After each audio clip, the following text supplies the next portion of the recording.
यार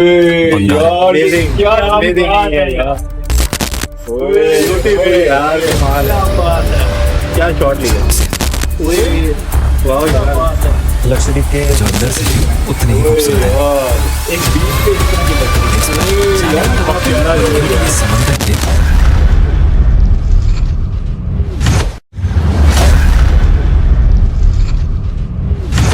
hello guys, welcome back to Pakistani reaction channel. आज की वीडियो होने वाली है। सबसे पहले तो भाईजान मैं हूं उसामा।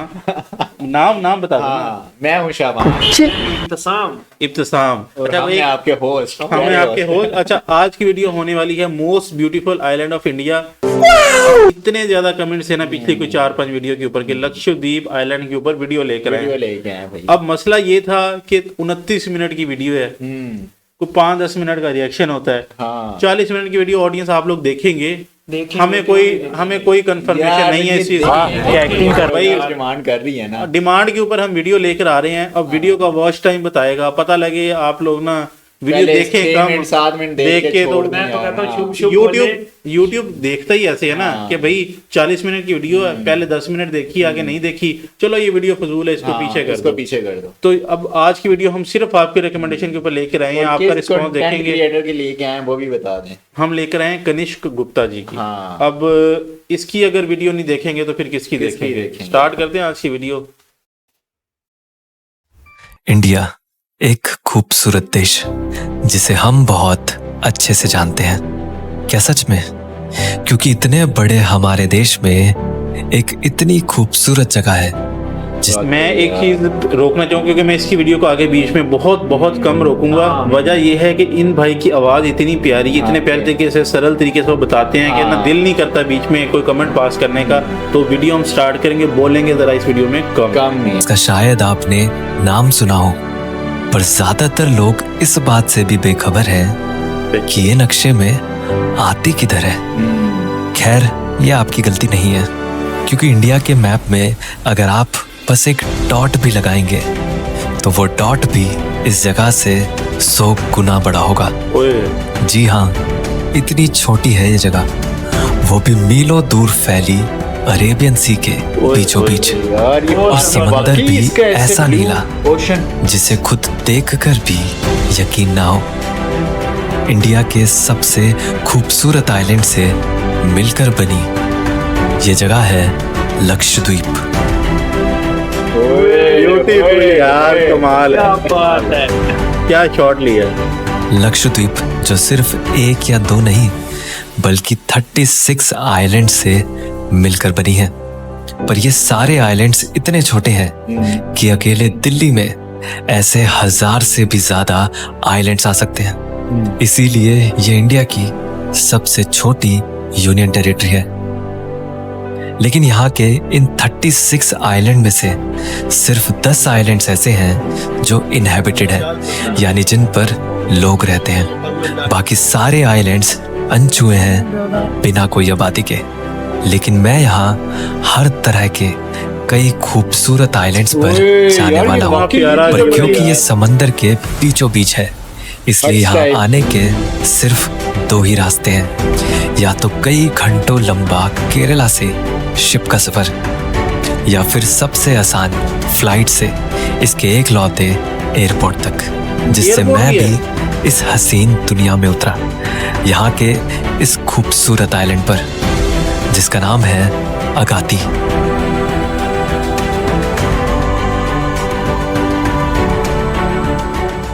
कितना साफ पानी है यार, नीचे जमीन नजर आ रही। इससे तो पानी की गहराई भी पता चल रही होगी कितना नीचे है पानी है। लेकिन यहाँ तक ही आगे ज्यादा। तो अभी मैं हूँ अरेबियन सी के एकदम बीचों बीच बने इस खूबसूरत आइलैंड वाइट डेजर्ट ना। मेरे पीछे पानी देखो यार जरा। तो जैसे ही मैं लक्षद्वीप में आया और जैसे ही मैंने इस सी को देखा, ब्लू सी को, मेरा दिमाग एकदम ऐसा हो गया कि ओ माय गॉड, ऐसा कुछ भी हो सकता है क्या? क्योंकि मैंने कभी भी ऐसा सी नहीं देखा, इतना ब्लू सी कभी भी नहीं देखा है। और मतलब इस तरह का खूबसूरत पानी मतलब अपने देश में, अपने इंडिया में है यार। बल्कि मैं बिना किसी डाउट के कह सकता हूँ कि ये इंडिया की सबसे क्लीनेस्ट सी है। आप जो पीछे मेरे बोट्स खड़े हुए देख रहे हैं, तो यहाँ पर इतना ज़्यादा साफ पानी है कि उन बोट की शैडो आप सी बेड पर देख सकते हैं, मतलब उनकी परछाई दिख रही है तल पर। अभी जो मेरे पीछे दिख रहा है वो तो शैलो वाटर है, थोड़ा लाइट ब्लू कलर है, पर जब आप आगे पीछे सी में जाते हैं समंदर है बहुत ज्यादा नहीं, मतलब किनारे किनारे तक तो पानी नहीं होगा। यहाँ आइलैंड पर घूमने का सबसे सही तरीका है स्कूटी। स्कूटी, ये इधर भी स्कूटी मिलती है। जो यहाँ के इन कोकोनट ट्रीज से घिरे रास्तों का एक अलग ही एहसास कराती है। और ये नीला समंदर आपका कभी साथ नहीं छोड़ेगा। क्योंकि आइलैंड बहुत छोटा है तो कुछ देर में ही मैं एक ऐसे रोड पर पहुंचा। तो अभी मैं अगाती आइलैंड की एक ऐसी रोड पे आ गया हूँ जो बहुत ही ज्यादा नैरो है, जिसके दोनों तरफ सी है। ओए दरमियान में बना हुआ है ये, डर भी लगता होगा।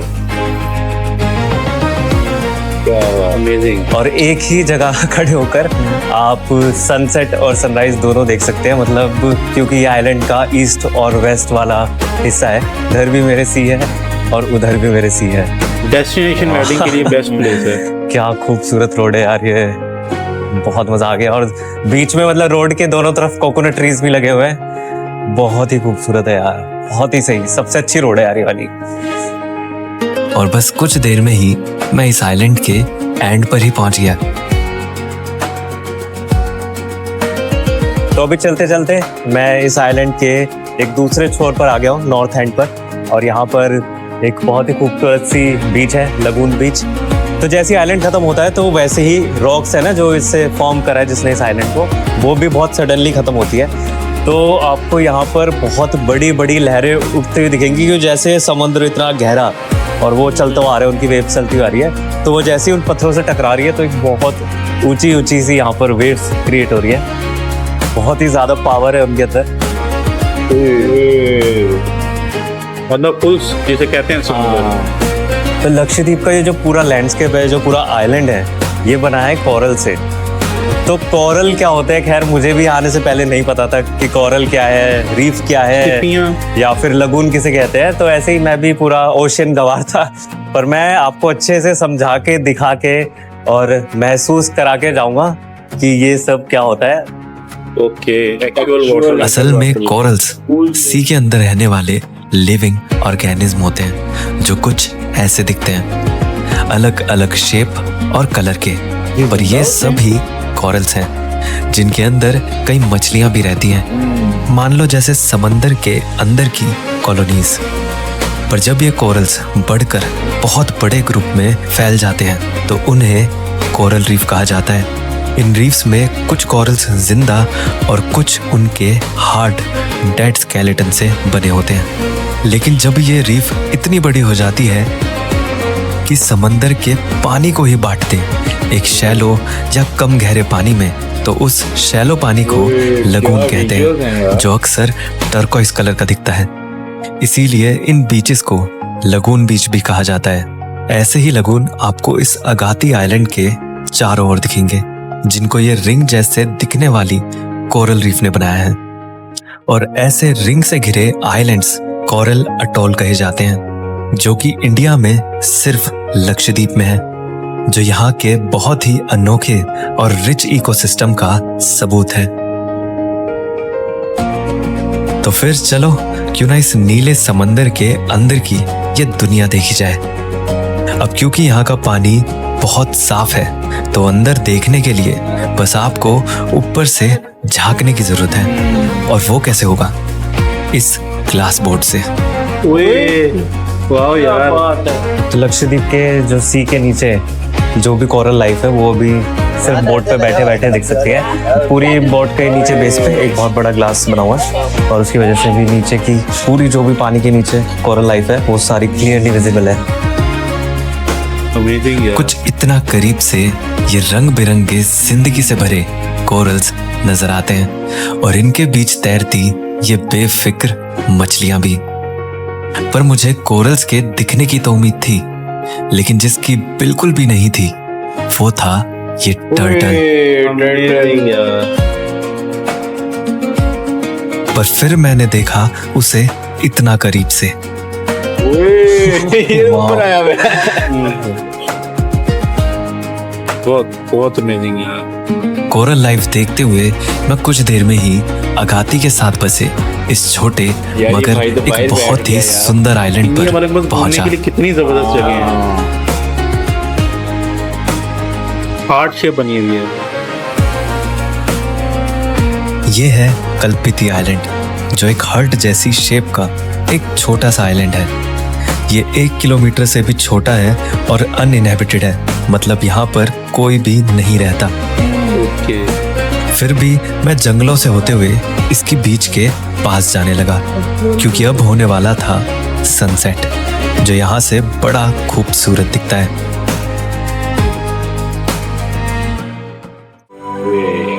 क्या मैं कहता हूँ ड्रोन का इस्तेमाल सही ये बंदा करता है, मतलब जितने भी यूट्यूबर हैं। सनसेट होते ही कभी नीला दिखने वाला समंदर अब आसमान का आईना बन गया था। कैसे ब्लेंड हो रहा है यार आसमान और इस छोटे आइलैंड के बाद अब मुझे जाना था यहाँ के सबसे बड़े आइलैंड में से एक पर वहाँ जाने के लिए रास्ता सिर्फ समंदर का ही है। वैसे तो वहाँ तक फेरी भी जाती है, लेकिन मेरे लिए यह अच्छा बहाना था अपनी लाइफ का सबसे पहला शिप का सफर करने का।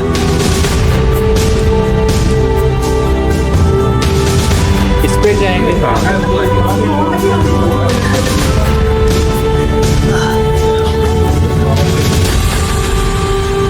तो अभी मैं एक बहुत बड़े शिप में हूँ, जिससे मैं जा रहा हूँ अगाती आइलैंड से एक कवारती आइलैंड पे, जो कि यहाँ की कैपिटल है लक्षद्वीप की।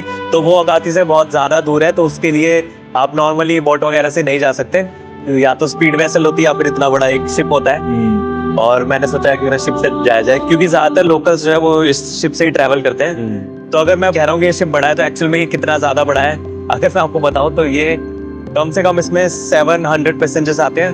5 फ्लोर है इस शिप के, और मैं 5th फ्लोर पे खड़ा हूँ। फर्स्ट फ्लोर पे मेरी सीट है, और अंदर से ये पूरा इतने सारे इसमें कैबिन्स बने हुए हैं, और हर डेक का एक अपना अलग कैफेटेरिया है। अलग अलग क्लासेस हैं, जैसे ट्रेन में क्लास होती है ना, फर्स्ट क्लास, सेकंड क्लास, अलग अलग क्लासेस हैं। और सीट्स भी वैसी हैं जैसे ट्रेन में होती है, मतलब जैसे टियर होते हैं, अलग अलग बर्थ होते हैं, वैसे वैसे सीट्स हैं यहाँ पर। तो लक्षद्वीप में ऐसा हो रहा है कि मेरे बहुत सारे फर्स्ट एक्सपीरियंसेस हो रहे हैं, उसमें से ये वाला एक्सपीरियंस भी फर्स्ट है, क्योंकि मैंने शिप कभी नहीं देखा। अंदर से शिप में पहली बार मैं ट्रैवल कर रहा हूँ इस बार, और बहुत ही अलग लग रहा है। चारों तरफ जहाँ भी देख रहा हूँ मैं समंदर ही समंदर है।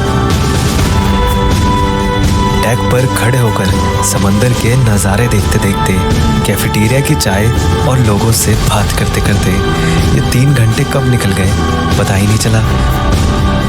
और फिर आया कावारती।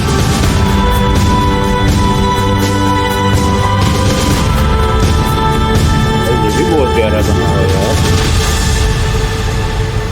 कावारती लक्षद्वीप का दिल कहा जाने वाला कोकोनट ट्रीज से भरा और सुंदर लगोन से घिरा एक बहुत ही खूबसूरत आइलैंड है। पर यहाँ किनारे पर मुझे कुछ बहुत ही अनोखा देखने को मिला। ये क्या खड़ा हुआ? एक अबैंडन्ड शिप। ये कितना बड़ा शिपरैक।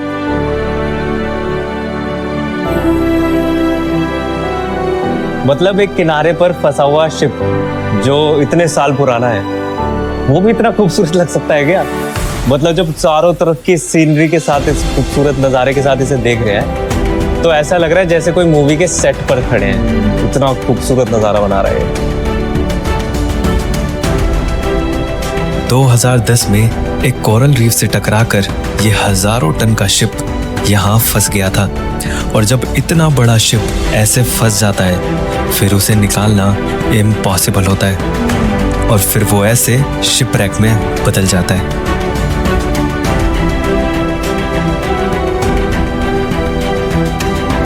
मानते रह गया सिर्फ इसका। अब इतनी खूबसूरत जगह देखकर आपका भी मन कर रहा होगा यहाँ आने का। किसका बट लक्षद्वीप ट्रैवल करना बाकी जगहों से थोड़ा अलग है, क्योंकि इंडिया के सदर्न मोस्ट आइलैंड्स हैं, तो यहाँ पर आने के लिए आपको स्पेशल परमिट और पुलिस क्लियरेंस सर्टिफिकेट भी चाहिए होता है, जो कि यूजुअली खुद से करना काफी मुश्किल होता है। फिर मैंने जब रिसर्च किया तो मुझे ट्रिप अनटोल्ड के बारे में पता चला, जो कि लक्षद्वीप ट्रैवल करने के लिए परमिट्स और आइटनरी सब कुछ अफोर्डेबल प्राइस पर प्रोवाइड करती है, बल्कि यहाँ तक आने की फ्लाइट्स भी। बस अपनी मर्जी के अकॉर्डिंग मैंने कुछ आइलैंड्स चूज करे जिसमें 11 से 50,000 पर पर्सन के पैकेजेस हैं, जिनसे लक्षद्वीप को अच्छे से घूम सकते हैं। तो डिस्क्रिप्शन में मैंने ट्रिप अनटोल्ड का लिंक और नंबर दोनों ही मेंशन किया है, तो आप भी अपनी ट्रिप बुक कर सकते हैं। तो चलो घूमते हैं, अभी तो बहुत कुछ देखना है। कवरत्ती लक्षद्वीप की सबसे पुरानी बसी हुई सेटलमेंट में से है, इसलिए यहाँ कुछ ट्रेडिशनल घर भी हैं, जिनमें से मुझे एक ऐसा घर दिखा जो एक बहुत ही खास चीज से बना है। कोरल होम्स, कोरल से बना हुआ है। ये है 100 साल से भी पुराना कोरल स्टोन से बना घर, और यहाँ रहने वाली आंटी से बात करके मुझे इसे अंदर से देखने का भी मौका मिला। तो लक्षद्वीप के कवरत्ती के मैं एक घर में हूँ जो 100 साल से भी ज़्यादा पुराना है, और ये आपको जो अजीब अजीब से स्टोन्स दिख रहे हैं ना, जिससे ये पूरा घर बना हुआ है, वो एक्चुअल में कोरल स्टोन्स है। मतलब वो है जो अंदर से सी के जो स्टोन्स निकलते हैं, जो बह बह के पत्थर आ जाते हैं, जो कि कभी अंदर सी के कोरल हुआ करते थे, उन्हीं से ही ये पूरे पत्थरों से ये पूरा घर बना हुआ है। जो कोरल स्टोन होते हैं उसके जो पैटर्न्स जो होते हैं वो भी दिखेंगे कहीं कहीं पत्थरों में, बट इसकी वजह से ये कोरल स्टोन्स से बने होने की वजह से ये अंदर से ठंडा रहता है, क्योंकि लक्षद्वीप का हॉट और ह्यूमिड क्लाइमेट है एक तरह से। तो ये घर के अंदर मुझे अभी किसी भी पंखे की जरूरत तक नहीं फील हो रही है, और बहुत अच्छा लग रहा है घर के अंदर। और घर की ठंडक बनी रहे इसलिए किचन भी घर के बाहर ही होती है। कोकोनट से अब क्योंकि पहले तो यहाँ आइलैंड पर ना ही कोई फैसिलिटी थी, बल्कि आना जाना तक मुश्किल था, तो आंटी ने बताया कि बीमार होने पर वो खुद यहाँ की हर्ब्स या जड़ी बूटियों से दवाइयाँ बनाते थे और वही यूज करते थे, जैसे कि दर्द के लिए बाम और जख्म के लिए कुछ ऑयल्स। यहाँ की ट्रेडिशनल लाइफ के बारे में जानकर और यहाँ से विदा लेकर ओके बाय।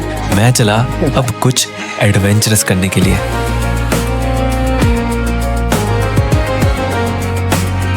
ये है कवरत्ती की खूबसूरत सैंडी बीच, पर अभी मैं यहाँ बीच पर घूमने नहीं बल्कि इस पानी के अंदर जाने के लिए आया हूँ। जी हाँ, स्कूबा डाइविंग के लिए। भाई की वीडियो सारी पहली बार स्कूबा डाइव करूंगा तो मुझे पता नहीं वो कैसा होगा कैसा नहीं होगा, बट एक बार ट्राई करते हैं। बाकी मेरे को स्विमिंग तो आती नहीं, और स्कूबा डाइविंग में तो वैसे भी डूबना ही है, तो करते हैं ट्राई, देखते हैं डूब तो सकता ही हूँ शायद। ये बहुत अच्छी बात की है। हाँ, मुझे स्विमिंग नहीं आती, पर मैं 12 मीटर यानी ऑलमोस्ट 3 फ्लोर की गहराई में समंदर के अंदर जाने वाला हूँ। The golden rule is never ever hold your breath, right? Very very important. Always keep breathing. मैंने छोटी सी ब्रीफिंग ली, और अगर कुछ गलत होता है उसकी जिम्मेदारी भी इस फॉर्म को साइन बड़ा करके। मुश्किल है यार। अब वैसे तो मैंने 10 से 15 मिनट प्रैक्टिस करी थी डाइव से पहले, पर जैसे ही उस गहरे पानी में जाने का टाइम आया तो मुझे प्रैक्टिस में तो पैरों के नीचे जमीन फील हो रही थी, पर यहाँ नहीं। कोई चीज नहीं है नीचे। और डर से मेरी सांसें तेज होने लगी। अब क्योंकि स्कूबा के मास्क की वजह से नोज ब्लॉक होती है और सिर्फ मुंह पर लगे रेगुलेटर से सांस ले सकते हैं, जो सब कुछ और मुश्किल कर रहा था। पर इंस्ट्रक्टर ने मुझे काम होने को कहा, डीप ब्रीदिंग, जो कि मुश्किल था, पर अभी मुझे डर पर नहीं, बस अपनी सांसों पर काबू करना था।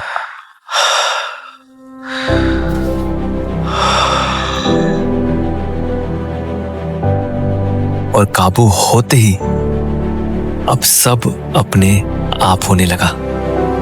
कौन से कैमरे लेके जाता है यार? कुछ देर में ही कितना मैं clear जैसे result है एक यार। अलग ही दुनिया में आ गया था।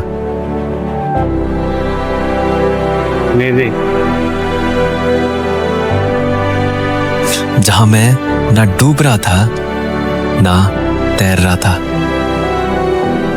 ऐसा लगा जैसे मैं उड़ रहा हूं इन मछलियों के साथ। अच्छा वो भी भाग के मैंने नहीं इतना जाती है हल्का कभी महसूस नहीं किया था, ना फिजिकली ना ही मेंटली। इस दुनिया में समय ठहरा सा महसूस होता है,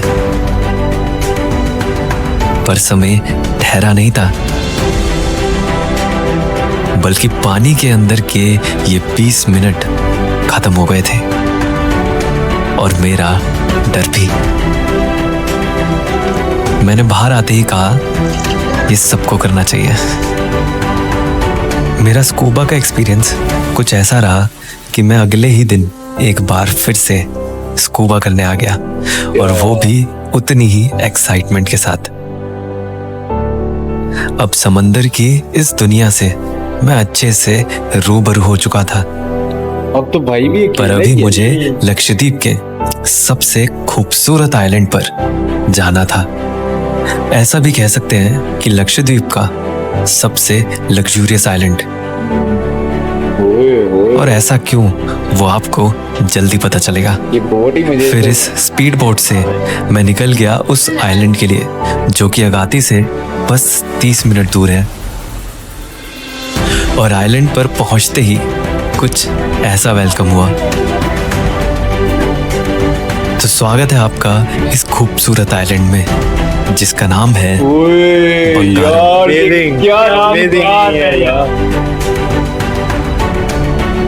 क्या चीज एक छोटा सा आइलैंड जो टी ड्रॉप यानी आंसू की बूंद जैसी शेप का है, जो घिरा है सुंदर लगून और चमकती वाइट सैंड बीचेस से, जहां लक्षद्वीप के अब तक देखे ब्लू ओशियन से और भी ज्यादा क्रिस्टल क्लियर पानी था।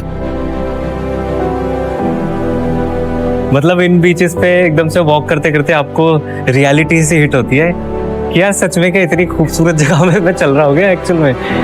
मतलब सच में अभी ये जगह इतनी ज़्यादा खूबसूरत लग रही है। इतना साफ पानी में पहले से ही देखता आ रहा था, अभी ये देखो को और कितना ज़्यादा साफ हो गया है, क्योंकि एकदम अनटच्ड आइलैंड है। यहाँ पर कोई भी परमानेंट सेटलमेंट नहीं है, कोई भी लोकल पॉपुलेशन नहीं है, इसलिए ये अनटच्ड ब्यूटी ठीक नेचर की मेरे सामने भी आपको दिख रही है। उतनी सी जगह पे है बस वो ना, जो हट्स वगैरह जो यहाँ पर बीच कुछ ऐसी भी है जो इतना पतली है कि दोनों तरफ से समंदर से घिरी है, जो बहुत ही रेयर होती हैं। और हर सुबह हाई टाइड होने पर ये पूरी की पूरी बीच पानी में चली जाती है, जिसका सबूत इस पर बने ये लहरों के निशान दे रहे हैं। पर यहाँ एक ऐसी बीच भी है जिससे छोटी बीच आपने कभी देखी ही नहीं होगी। जाओ घूम के आओ ना। ये रहा वो भी सैंड बैंक, बिल्कुल वो छोटा। अभी मैं अपने खुद के पर्सनल एक आइलैंड पे खड़ा हूँ। ये पूरा का पूरा आइलैंड भैया तो कहे मेरे बीच है ये। बोट वगैरह तो एक्चुअली वैसे ये सैंड बैंक है जो कि चारों तरफ इतने ब्लू ओशन से घिरा रहता है, और बस बीच में एक छोटी सी रेत जमा होती है जहाँ पर अभी मैं खड़ा हूँ, जिसको सैंड बैंक कहते हैं।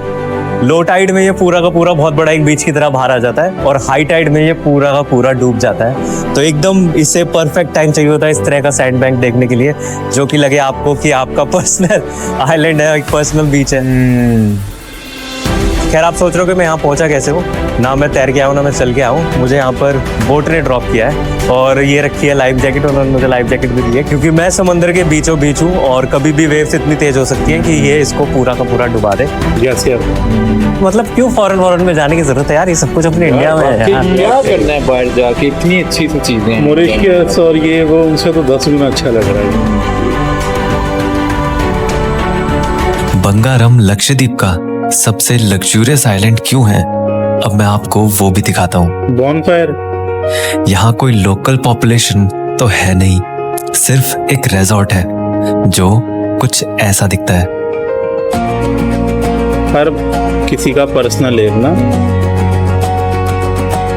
एक तो इस वाइट बीच पर बने ये टेंट्स इसी का ही हिस्सा लगते हैं, जिन्हें कहते हैं कुकून।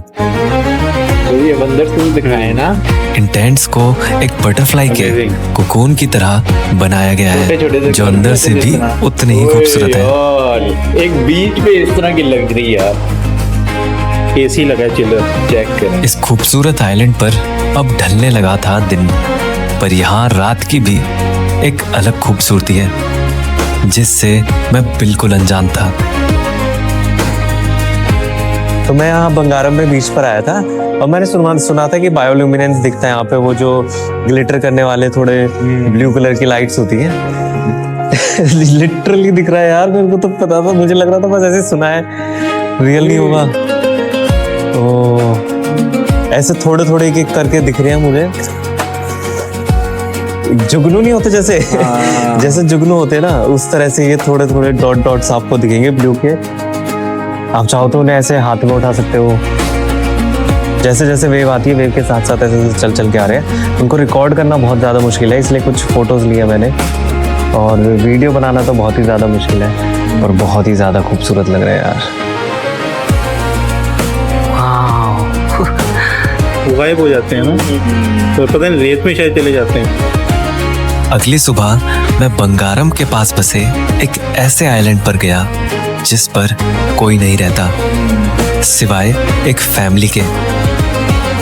इस आइलैंड का नाम है पराली। पर मुझे ये जानना था कि ये फैमिली यहाँ इतने रिमोट आइलैंड पर अकेली रहती कैसे है। यही जानने की कोशिश मैंने यहाँ रहने वाले लोगों से करी, इसी घर में रहते हैं। तो पता चला कि ये लोग यहाँ मछली पकड़ने के लिए रहते हैं, और ये हट जैसे दिखने वाले लकड़ी और बैम्बू से बने इन घरों में रहते हैं। पर यहाँ की किचन वो बहुत अच्छी है। कितनी अच्छी किचन है, मतलब पूरी खुले आउटडोर में इन्होंने इतना अच्छा जुगाड़ बनाया हुआ है इसका भी, कि लकड़ियों पे ऐसे ग्लास लगा रखे हैं। जगह देखो, बढ़िया लग रहा है, बहुत अच्छा लग रहा है। मतलब ये किचन का सेटअप ऐसे देखना ही। यहाँ हर टेबल के नीचे ये प्लास्टिक की बोतल लगी दिखती हैं ताकि इन पर चूहे या क्रैब्स ना चढ़ सके। इलेक्ट्रिसिटी के लिए यहाँ सोलर पैनल्स लगे हैं जो पूरे दिन चार्ज होते हैं और पूरी रात यहाँ लाइट देते हैं। और पानी के लिए इन्होंने बनाया हुआ है एक कुआं। इसमें जो ग्राउंड वाटर है वो आकर जमा हो जाता है और इस पानी को ये नहाने वगैरह में यूज़ करते हैं। पर इसमें एक स्पेशल चीज़ ये है कि ये कुआं एक फ्रिज भी है, क्योंकि यहाँ पे आपको ये सब्जियां लटकी हुई दिखेंगी, क्योंकि अब इसके अंदर का टेम्परेचर छाया रहती है और पानी है तो थोड़ा ठंडा रहता है, तो एक फ्रिज की तरह भी ये यूज़ हो रहा है। मतलब मैं देख रहा हूँ कि भाई किस तरह से अगर ऐसे इतनी रिमोट जगह में रहना हो तो फिर कैसे कैसे जुगाड़ लगाने पड़ते हैं। तो ये जो आप देख रहे हैं ये एक तरह से यहाँ का टॉयलेट है और इसके अंदर जाकर अच्छा खासा पॉट लगा हुआ है, सीट लगी हुई है, और यहाँ पर ये टॉयलेट के लिए ही जुगाड़ बनाया उन्होंने। स्किल्स कितनी आ जाती हैं बंदे को रिमोट एरिया में रहने की। पर इस रिमोट आइलैंड पर रहने में अकेला तो लगता होगा, वही मैंने इन लोगों से पूछा। ऐसा अकेला फील नहीं होता आपको? कैसे अकेले रह रहे हैं? कभी लगता है। तो पता चला अकेलापन दूर करने के लिए यहाँ ये रेडियो है, जहाँ मुझे बाकी इंडिया में हर जगह चाय पीने को मिलती थी, यहाँ मुझे पीने को मिला ये कोकोनट। इसको ऐसे पीना डायरेक्ट। तो यहाँ के यहीं के पेड़ का नेचुरल कोकोनट वाटर ट्राई करते हैं।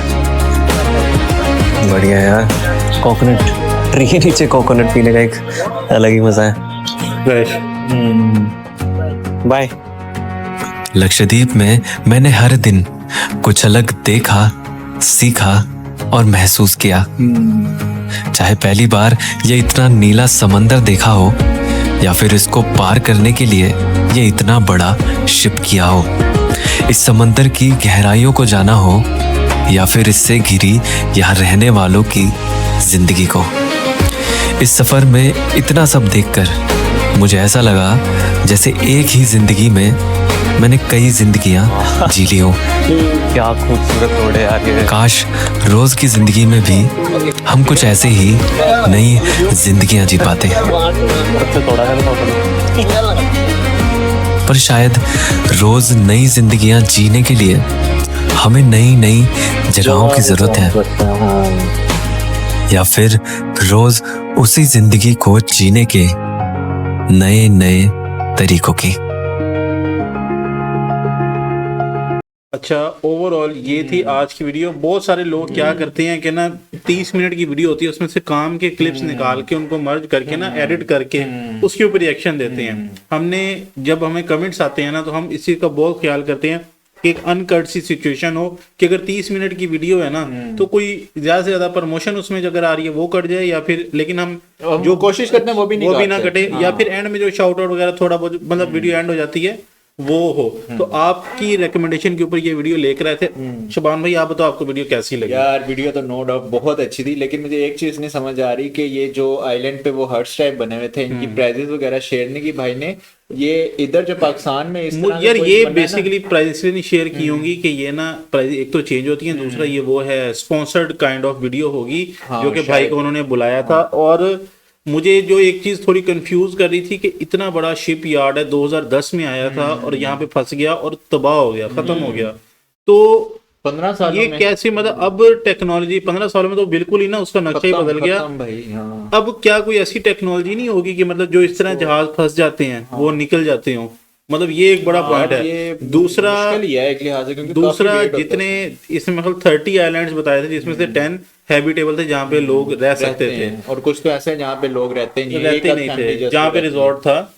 तो बड़ा जबरदस्त यार ये वीडियो थी। और ना जिन्होंने भी ये वीडियो रेकमेंड की, क्योंकि एक बंदे ने तो नहीं की, काफी ज्यादा लोगों ने की थी, सैल्यूट है यार आप लोगों को, आपने हमें इतनी अच्छी वीडियो रेकमेंड की। हमने ना पहले कनिष्क गुप्ता की कुछ वीडियोस कवर की थी, लेकिन ना लोगों ने उसके ऊपर यार इतना प्यार नहीं दिखाया। अब इस पे पता चलेगा, कि वाकई लोग वीडियोस देखना चाहते हैं। और मेनली हमारे लिए होता है कि भले वीडियो पे व्यूज कम आए, लेकिन यार वॉच टाइम कितना है, मतलब जिन्होंने देखी क्या उन्होंने पूरी देखी, तभी मतलब हमें पता चलता है कि हाँ यार वीडियो जो सी है ना हमारी लोगों को पसंद आ रही है।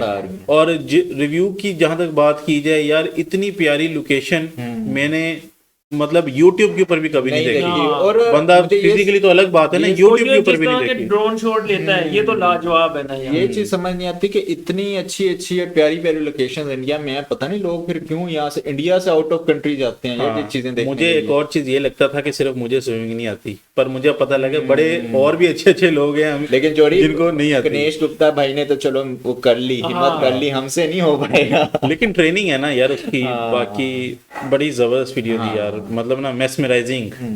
तो आप लोगों को ये वीडियो खत्म हो गया, आप लोगों को ये वीडियो कैसी लगी आपने लाजमी बताना है, चैनल को सब्सक्राइब भी करना है और कमेंट्स भी लाजमी किया करें, जो इस तरह की आपको ना अच्छी अच्छी वीडियोस मिला करें, क्योंकि हमारे पास कौन सा ऐसा वे है कि मतलब हमें इंडियन ऑडियंस का पता लग सके, वो आप लोग ही हैं। आप लोगों के कमेंट्स मतलब हम पढ़ते लाजमी हैं, और ना उसके ऊपर वीडियो आए ना एक कमेंट आपका लाजमी पढ़ा जाता है, उसके ऊपर हम एक लाइक भी लाजमी छोड़ते हैं, ताकि आपको ये एक ना साइन ऑफ एक्नॉलेजमेंट आ जाए कि भाईजान मेरा कमेंट्स पढ़ा जा चुका है। क्योंकि हमने भी कई दफा नोटिस किया है कि हम कहीं पे कमेंट कर देते हैं, ऐसा लगता है कि अननोटिस रह गया, पर अननोटिस नहीं होता।